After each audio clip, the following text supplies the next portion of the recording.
thing about Restored, I've done debates on other shows about this, is, they want the same things essentially as Reform, but they're going into a lot of, I wouldn't say Rupert Lowe, but a lot of the supporters are starting to go into this ethno-national kind of territory.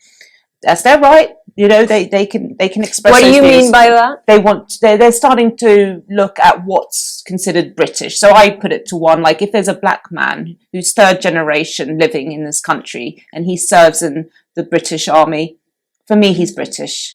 That's it. And it's like, no, he's not.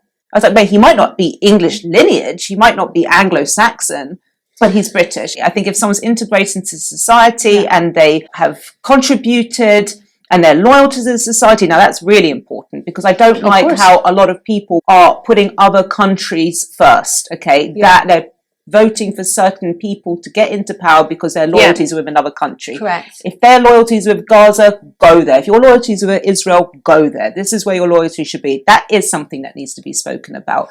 But my point is that they're drifting further and further to the right. And what happens then is you get into what I call a purity spiral. Okay, everyone's trying to outdo each other. So right now, what they're talking about is fairly palatable to some, but they're going to push it a little bit further because they want those likes and they want to get the attention. And they're going to say to Rupert Lowe, listen, Rupert, you need to talk a little bit more about people's ethnicity. You need to go a bit further about black people. You need to start talking about the Jews. They're going to start pushing that. And Rupert Lowe, this is my prediction, is going to say, no, I'm not touching that with a barge pole. We're good, thanks. And then they're going to splinter. There's going to be someone that's going to come along within Restore, who's very charismatic, has a big following, and he's going to start up, or she is going to start up their own party. And it's going to splinter, and that's it. That's what's going to happen in about a year's time, because they just want that attention. Let's say the more outrageous, ridiculous, racist things, so that we can get those clicks and show that we are the purest type of right. But I don't think that's necessarily anyone within his party. I think there's a few big, loud voices on social media platforms that are doing exactly what you say, that then get invited onto, talk shows or whatever, because they've got such an extreme view. Yeah. They need those clicks. They need that attention. Yes. And this is huge, by the way. This is what's changing politics. Do you mean their leadership is doing this? No, their followers. I don't think it's in the leadership They're going to splinter off. That's what I'm trying to say. And so this is the problem, that it's splitting the right. And it's going to just, make that way always for the happens with the right, though. The right don't unite very well. But the more right you go, the more that you get, as I said, this purity spiral. You're going to get people outdoing each other. Who can say the most racist thing? Who can say the most shocking thing? And I'm telling you, Rupert Lowe, smart man, he's not going to touch that. He's going to say, no, we're going to stick with the narrative that we have so far. But you're going to have people, as you said, who've got big voices online. And this is what makes it so different, politics now, because before you had think tanks, they were working behind the scenes, coming up with ideas. Now they're listening to the people who are putting the most outrageous stuff online, because it gets clicks, and they end up on podcasts talking to other outrageous people. And have you noticed? But it's like now we can say more and more racist stuff now. It's like acceptable to, Based and Bougie. Yes. Well, have you seen what's being said to her online? I can't even repeat it for this show.